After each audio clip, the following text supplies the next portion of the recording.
so that you come to draw your own conclusion. Very well. On the 4th of May 2012, about 03:20 hours, the principal private secretary to Edo State Governor. Sorry, DG, do we have a brief from the office? Yes, sir. Olaitan Oyerinde, Comrade, was killed by unknown gunmen at his residence located at number 65, 2nd Ugbo Road, GRA, Benin City. The incident coincided with the peak of electioneering campaigns for governorship elections in Edo State, which heightened tension in the state to the extent that ACN accused PDP of killing Oyerinde, and this resulted in exchange of words, verbal attacks between the stalwarts of the two parties, with resultant tension in the national polity. Accordingly, I set up a team of 4 people, one drawn from Lagos, one drawn from Akwa Ibom, the other one 2 from national headquarters. They moved to Edo State. The team arrived in Edo on the 5th of May and started to interview the wife of the deceased.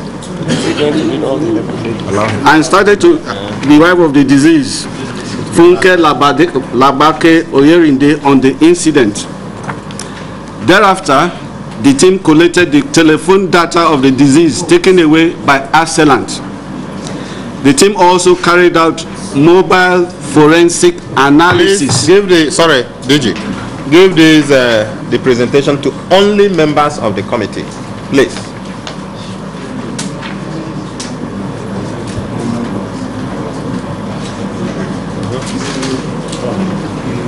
Continue, sir. Mobile forensic analysis of the phones belonging to the victim, his wife, his brother-in-law, Adeyinka Aletubo, who was staying with them.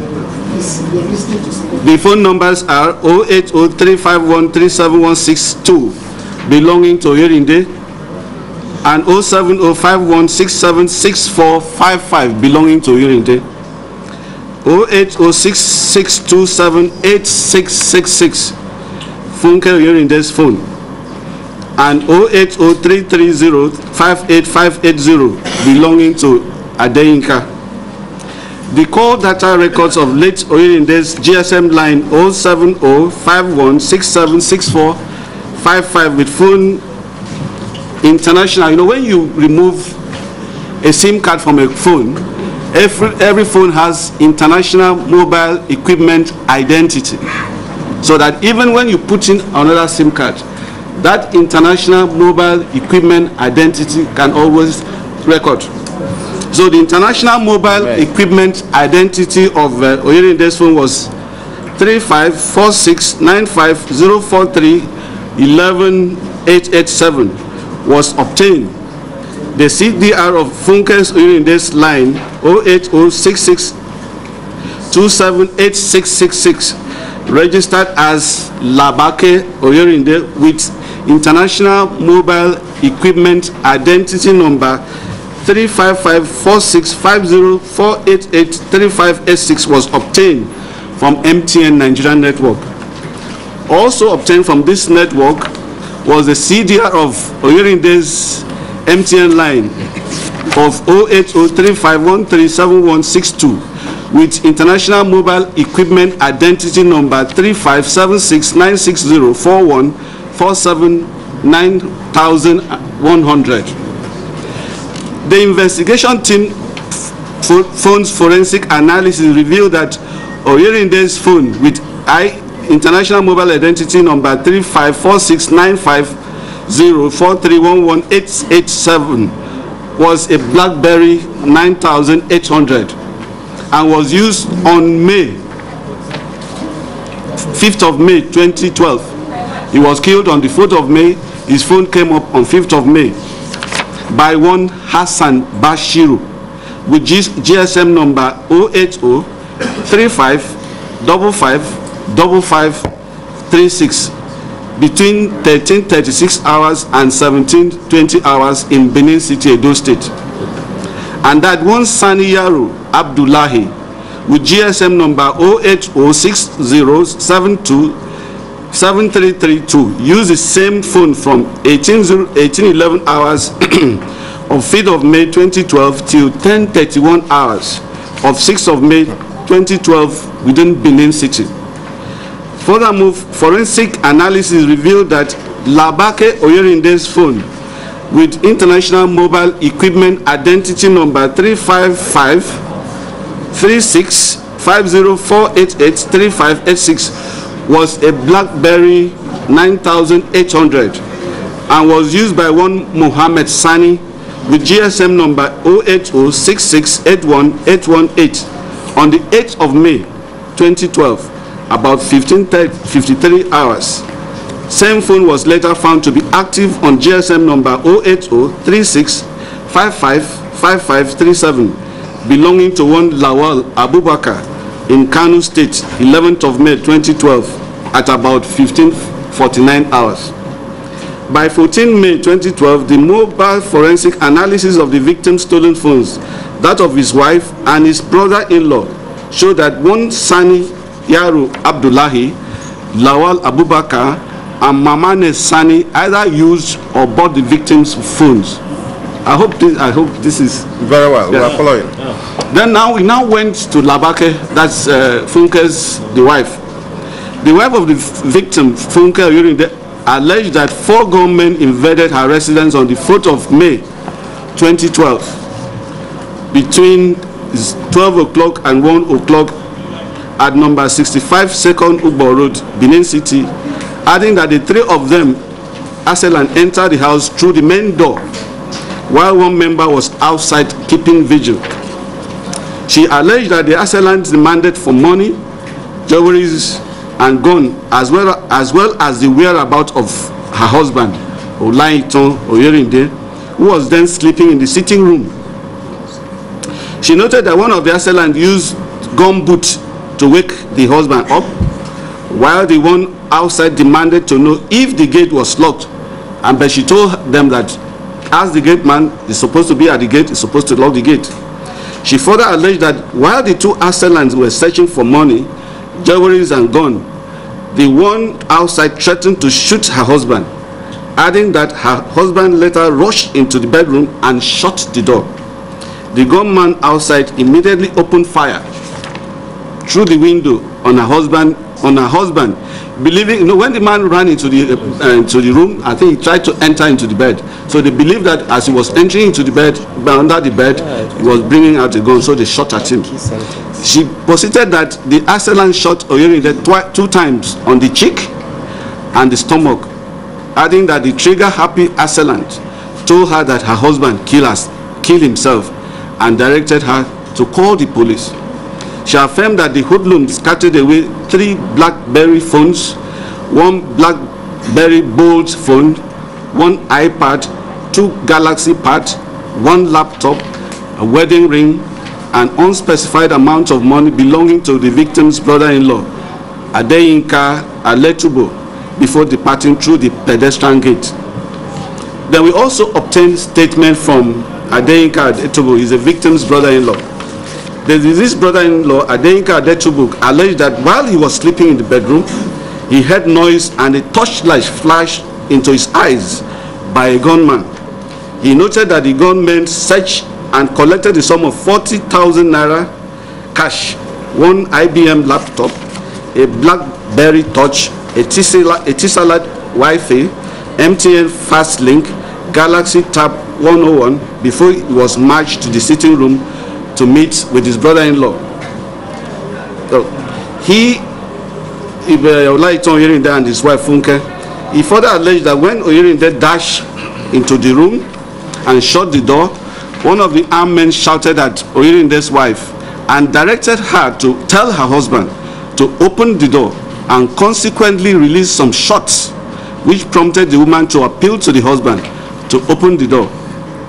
He noted that not quite long, he heard about 4 or 5 shots from the room, which made the deceased wife to shout that they have shot her husband, adding that after Oyerinde was rushed to Central Hospital, Benin, he was confirmed dead by the doctors. From here, we were able to arrest Sani Yaro Abdullahi on the 15th of May 2012. On the 15th of May 2012, the first suspect that was arrested, Sani Yaro, was traced and arrested at Oba Market, Ring Road, Benin City, following painstaking mobile forensic investigation. He admitted making calls with Oyerinde's BlackBerry phone, but claimed he borrowed it from one Hassan Bashiru to complete his call when his own phone he was initially using, went off. He also stated that he used the BlackBerry phone from the evening of 5th of May 2012 to the morning of 6th of May 2012 when he returned it to Bashiru. Abdullahi further revealed that Bashiru sells stolen GSM phones. He was released on bail when Bashiru was arrested. After we've traced the phone and discovered that the man borrowed the phone and he led us to Bashiru, we had to release him. He was released on bail and Bashiru admitted lending the phone to him. Following the revelation from Sani Yaro, Abdullahi, on the 19th May 2012, Hassan Bashiru, a criminal receiver of stolen goods, was arrested by the team. He admitted lending the victim's phone to Sani Yaro Abdullahi, but claimed he bought 3 BlackBerry phones, including the one he lent to Abdullahi and one Nokia C5 phone from Sani Abdullahi Abubakar. On 5th of May 2012, he disclosed that Abubakar had been selling such phones to him for upwards of 2 years, but does not know where Abubakar gets the phones from. Bashiru revealed further that on 6 May 2012, Abubakar sold another BlackBerry Bold 5 phone to him, adding that he bought yet another red BlackBerry phone from Abubakar 10 days later. Bashiru further stated that he sold the BlackBerry Touch, BlackBerry Curve, and BlackBerry Bold 5 on 8 May 2012 to one Lawal Abubakar, who traveled to Kano State, while the remaining BlackBerry phone was sold to Garuba, who traveled to Lagos. He claimed to have sold the Nokia C5 phone to an unidentified person at the cost of 3,500 naira. From him, we were able to arrest Sani Abdullahi Abubakar on the 19th of May. The confession of Hassan Bashiru led to the arrest of Sani Abdullahi Abubakar for being in possession of victims' 3 BlackBerry phones and 1 C5 Nokia phone. He stated that on the 5th of May at about 06:04, if I've corrected, it's on the 5th. It's the 5th. Yes, correct it is 5th, please. On the 5th of May, page 5, 5th of May, yes. Actually, I hope the police was served with a copy of this presentation. Okay, so please serve. Yes, give police a copy. Because I've corrected that, please. It's 5th of May. 5th of May. Let us correct it before you give to them. Correct it before you. Excuse me, I don't know that we also need a copy of the report. Sir, we have not. Sir, yes. A copy of the report will be very helpful. Yes. Thank you, sir. Okay. Thank you, sir. But please, that is 5th of May. Okay. Can I continue, sir? Yes, go ahead, sir. On the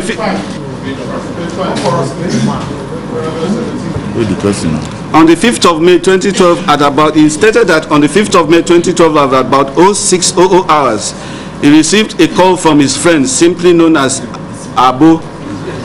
We discovered Abu's name to be Raymond Onagite Oribo, a co-accused in the robbery. 1 BlackBerry Curve, 6,000 naira, 1 BlackBerry, 15,000, 1 Nokia C5, 8,000. Totally 52,000 naira, and he now sold the phone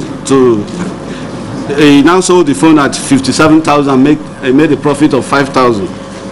According to him, he handed over the sum of 52,000 to Oribo. Oribo was the person that called him, and he bought the phones and disposed of them at the rates of 57,000 naira. He handed over 52 to Oribo, then made his own gain of 5,000. This led to the arrest of Mamen Hassan, Sani Hassan. The suspect, who hails from Niger Republic, is a GSM phone repairer.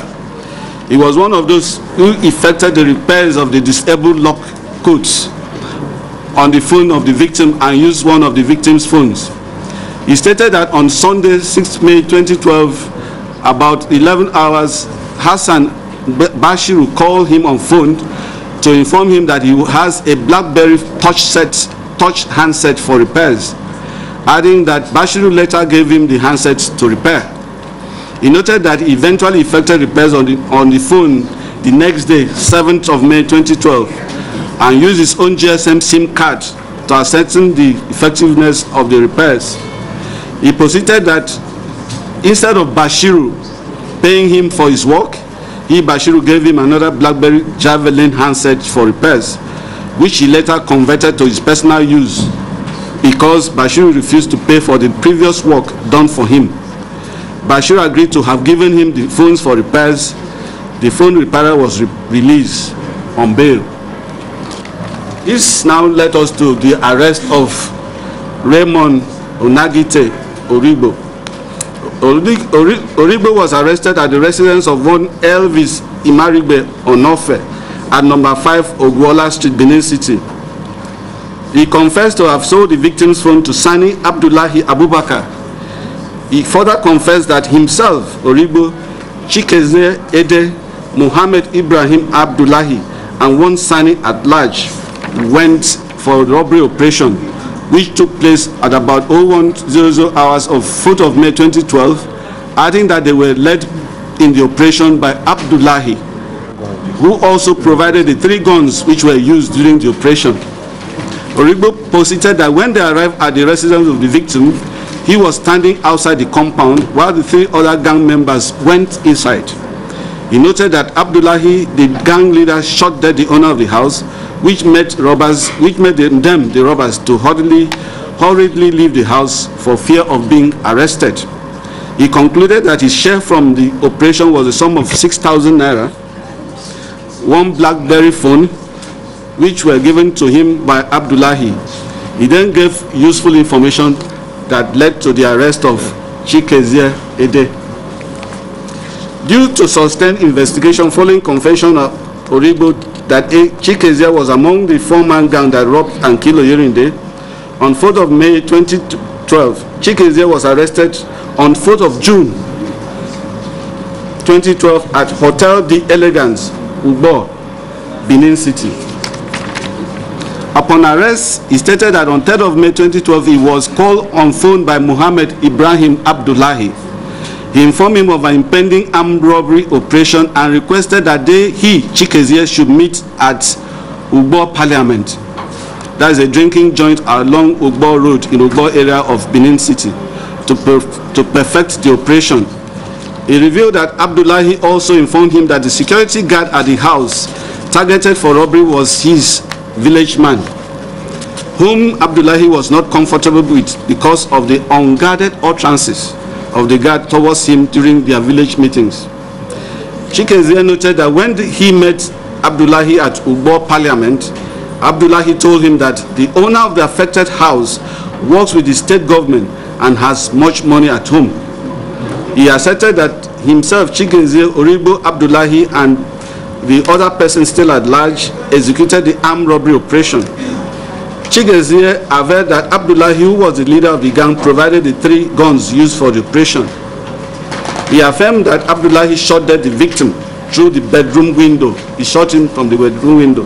He noted that the shooting of the victim was precipitated by the suspicion that when the victim ran into his room, apparently to hide, they thought he wanted to pick a gun from under his bed to confront the gang members.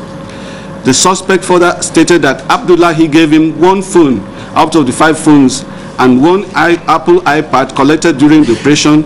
He said he sold the phone to one imam, that's Saidu Yakubu, at the cost of 10,000 naira. Chikezie and Oribo then assisted the team in tracing Muhammad Ibrahim Abdullahi. Muhammad Ibrahim Abdullahi was arrested on the 4th of June 2012. 14th of June 2012, following the confession of Raymond Onagite Oribo and Ede Chikezie that Abdullahi was the gang leader and the one that pulled the trigger that killed Oyerinde. Sustained manhunt for him paid off on the 14th of June when he was arrested. The suspect hailed from Gombe local government of Adamawa State. He confessed that he was among the 4-man armed robbery gang that robbed and killed Oyerinde on the 4th of May 2012 at his residence at Ugbo, Benin City. He named other gang members as Raymond Ribo, Ede Chigezie, or the other person who is on the run, that he recruited for the operation. One person recruited for the operation by one Imam, Saidu Yakubu, also in custody. He alleged that Yakubu directed and provided the 3 English-made barrel guns used for the operation. He claimed that prior to the incident, the security guard at Oyerinde's house at various meetings of the Hausa community boasted to the members that his master, Oyerinde, was a wealthy man who works with the state governor, and this propelled them to attack Oyerinde's residence for money. Abdullahi also confessed that he shot Oyerinde through the bedroom window when Oribo told him that the victim ran into the room and shut the door. He, however, claimed that the shooting was not intended to kill Oyerinde, but to scare him. He disclosed that his share from the armed robbery operation was the sum of 12,000 naira and 1 GSM handset out of the 50,000 naira and 5 handsets realized from the operation.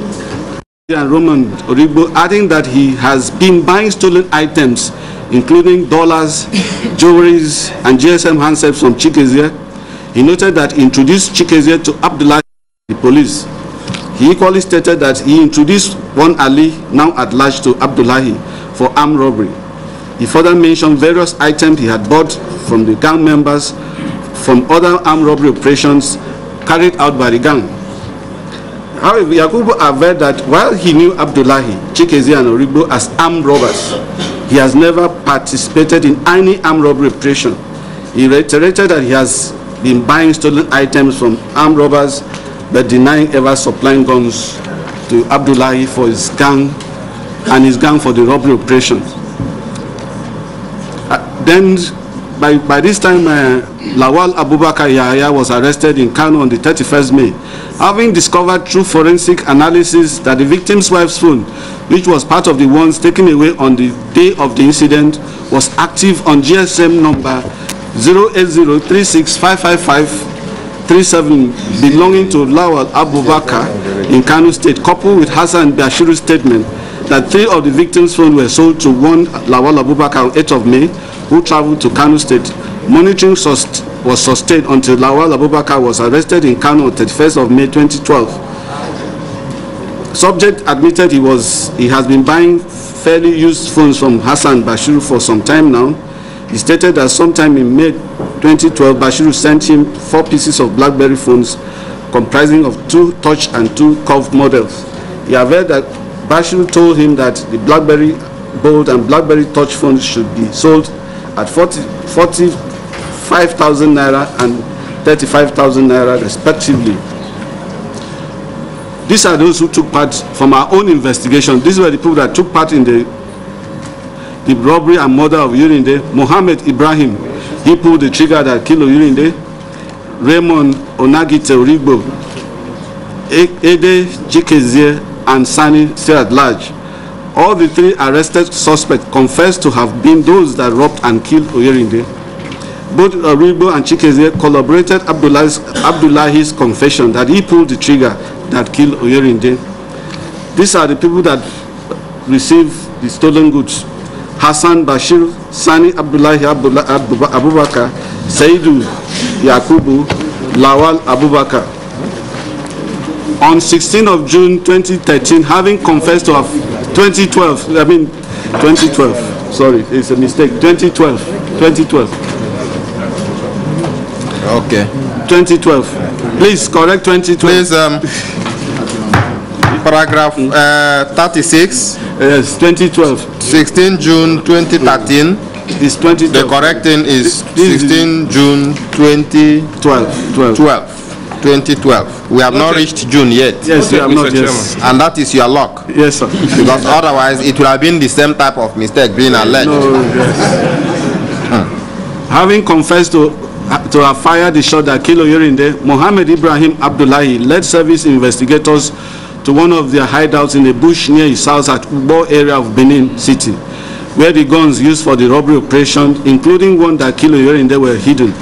The weapons were accordingly recovered, and they include Europa Magnum double barrel, Russian-made MP43 barrels, double barrel, and Russian-made NM27 EMFC single barrel. All the items and the phones we have, and the victim and the suspect, we have handed them over to the police. Thank you, Mr. Chairman. Thank you, DG. Thank you very much. Honorable colleagues, we have just received the presentation by the Director General of Investigation. May we now the Inspector General of Police to make his own presentation. Members of the committee, ladies and gentlemen. Honorable colleagues, the copy of the brief submitted by the police had earlier been circulated. I want to believe that all members have their copies. May we? Yes, you're free, sir. You want to go? Please go. It's okay. May I also direct that a copy be made available to the SSS? You are going. It's okay.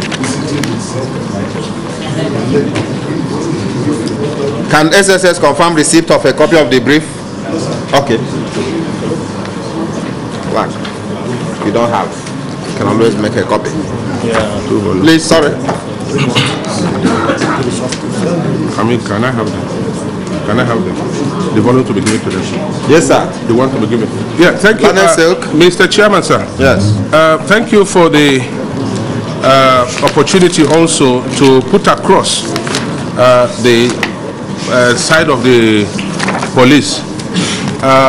We have some documents which we had wanted to pass across to you the other day. Okay. But because we adjourned without doing that, we felt we must do that at the commencement of our own presentation.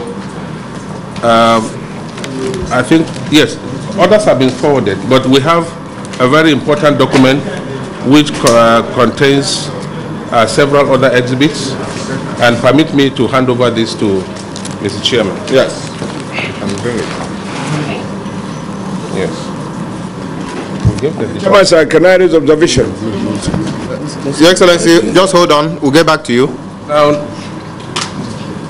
secondly, Mr. Chairman, let us receive the document first. Okay.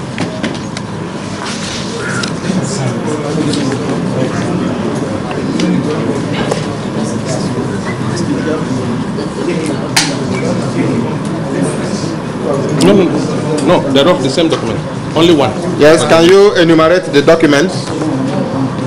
Can you enumerate them from there? Yes, one, the first one.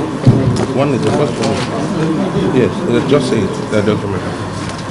Mr. Chairman and members of the committee, let me enumerate the report. Yes. One is, number one is police investigation report.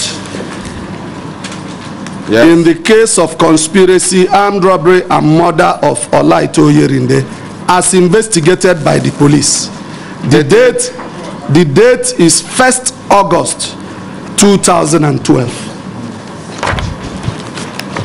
The second report is the report of the 7 suspects handed over to the police by the SSS. The police carried out another round of investigations, and then at the end of which that report was submitted. It is dated 17th September 2012. Then the third is a collection. The third document is a collection of documents and correspondences which we considered very vital in the course of these 2 investigations. It is classified numbers 1 to 16. So inside that compendium of documents and exhibit items, you will find there are 16 in number, and they have been so classified. Thank you, sir. Thank you. You submitted only one copy of each. Mr. Chairman, sir, we have perfected our brief, which has been submitted. These reports are by their nature very bulky, and the Secretariat, all in our summary, which is our brief, references have been made to these reports. No. Our brief, you did not consider them relevant in the determination of the matter here, you would not have submitted them. And you know, Mr. Chairman alone cannot decide this matter. Other members are entitled to know the content, because we sit down to analyze all the facts we are gathering here to come up with a decision. Or is it affected by the delay in signing the budget? Mr. Chairman, sir. Yes, sir. Before I call on Mr. Peter Gana, the DIG, who was the head of the entire investigating team, to make a general overview and allow DCP Ezike, who was on ground and was the IPO. Permit me, Mr. Chairman, to probably say this, that one reason why this wasn't submitted earlier, it's because of the classified nature. And remember very well that although we are here at a public hearing, some of these items will be used in prosecution during the prosecution of the case. But having said this, we appreciate this opportunity to clear the air as to what has happened from the perspective of the police. If the report of the SSS and that of the police have been in tandem, we wouldn't have been sitting here talking about this matter. The police would have since commenced and galvanized themselves into prosecution. But as things stand today, we're here, of course, to bring out the facts so that Nigerians will know what actually happened, and for you to now take a decision through the entire House as to which of the reports is correct or is to be utilized. But having said this, Mr. Chairman, I will now invite DIG Peter Gana to make some general opening remarks before DCP Ezike hits the nail on the head as regards the facts. Yeah, thank you. Thank you. On the reports, honorable colleagues, what they have submitted are exhibits. And you know, we are not trying the substantive matter now. Just like what the SSS presented is their brief, a summary of the collation of the facts. We didn't subject them to bringing the exhibits and annexures. They are not meant actually to be circulated. And I so hold. Can you make your presentation?